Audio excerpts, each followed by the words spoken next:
feel? What? You tough, man. In this video, I will reveal David Blaine's invisible touch routine he performed with Jamie Foxx. Here's what happened. He begins by asking Jamie Foxx's daughter, Corinne, to close her eyes and then taps Jamie's left shoulder. When she opens her eyes and describes what she felt, she says she felt David push her left shoulder. He then repeats the trick, but this time Jamie closes his eyes while Corinne keeps hers open. After waving his hand over both of their faces, David takes a playing card and scrapes it on Corinne's nose, and it turns out Jamie felt the exact same thing. Well, how did he do it? Here is the explanation. He performed the invisible touch routine, which is based on the concept of dual reality and mentalism. You may have come across reveal videos of this performance, but none of them describe the actual method in detail with all the nuances, so you can actually go out and perform this with your friends, which is why I'm covering it in this video, starting with the first phase where Corinne, Jamie Foxx's daughter, felt the touch on her left shoulder. When you watch the video of this performance published on David Blaine's channel, it starts with David Blaine asking her to close her eyes. Close your eyes. Pay attention to everything. However, her eyes can already be seen closed before he even makes the statement. Close your eyes. Pay attention to everything. This indicates something happened off camera that David Blaine hid from us in order to make it hard to reverse engineer, but with a few hints I'll give, you'll be able to figure it out. The first thing you'll notice is that Corinne's left shoulder is close to David Blaine, which makes sense as to why he pushed Jamie's left shoulder as well, since he can secretly tap on her left shoulder. This is hidden from the viewer standing beside the cameraman, filming from the spectator's point of view. The spectators, along with the cameraman, are located at around a 90 to 100 degree angle, leaving her left shoulder easily hidden from their view. But from Jamie's perspective, he has his eyes open, so tapping her while Jamie is standing right in front of her would immediately be seen. To counter this, David Blaine used a very clever technique. Before the footage started filming, David Blaine stood right in front of Corinne, blocking Jamie's view of her left shoulder. Then he waved his left and right hands around her face, as if ensuring her eyes were closed, and secretly, with his right-hand fingers, tapped her left shoulder while everyone was misdirected into watching and ensuring her eyes were closed. This explains why her eyes were already closed before the filming even started, even before David Blaine asked her to.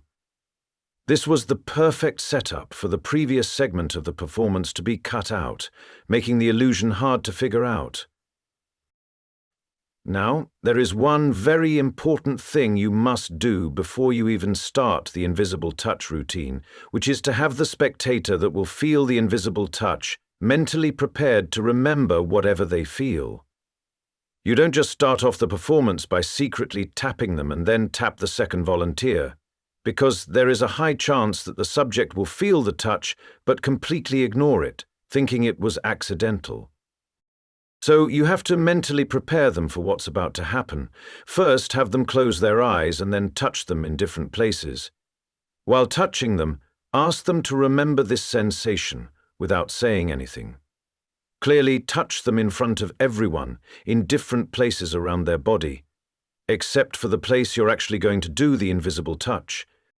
In this case, David Blaine touches different locations on her face, even her arm, except for her left shoulder.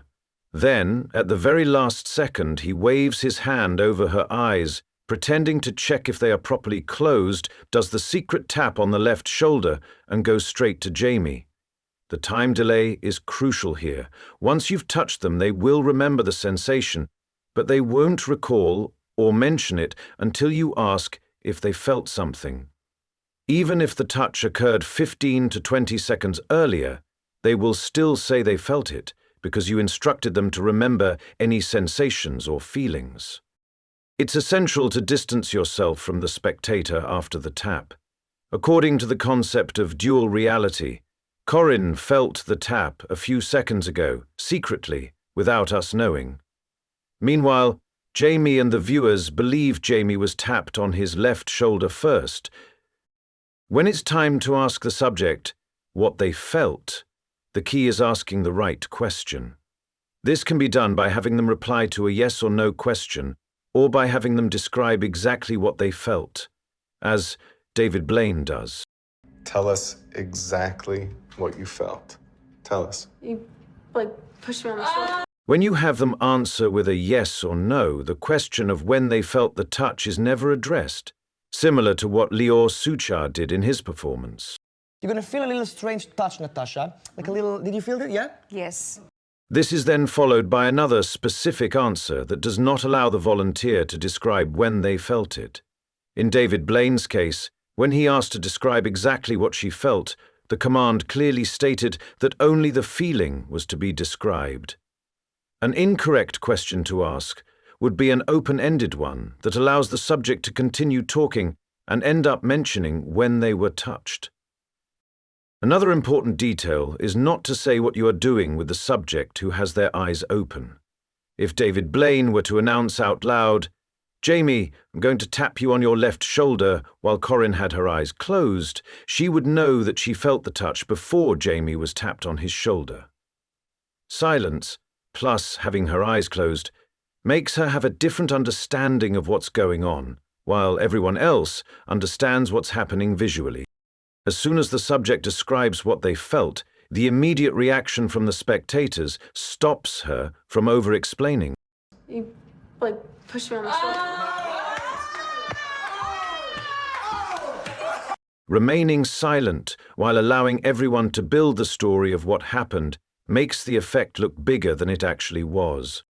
In the second phase, where Jamie Foxx had his eyes closed, you can see the invisible touch technique just by watching David's hands at this moment. Although it appears that he never touched Jamie's face, David Blaine actually had an invisible elastic thread looped on his right hand, into which he inserted his left thumb, stretching it out so that Jamie felt the thread scraping his nose. This is followed by the yes or no question. Did you feel anything? Yeah. What did you feel? You told me. At this point, everyone expects Jamie to be secretly touched beforehand. This explains why David Blaine had to change the method. The mystery of not knowing what will happen helps you get away with the secret tap in the first phase. Behind this mask, only the truth remains till we meet again.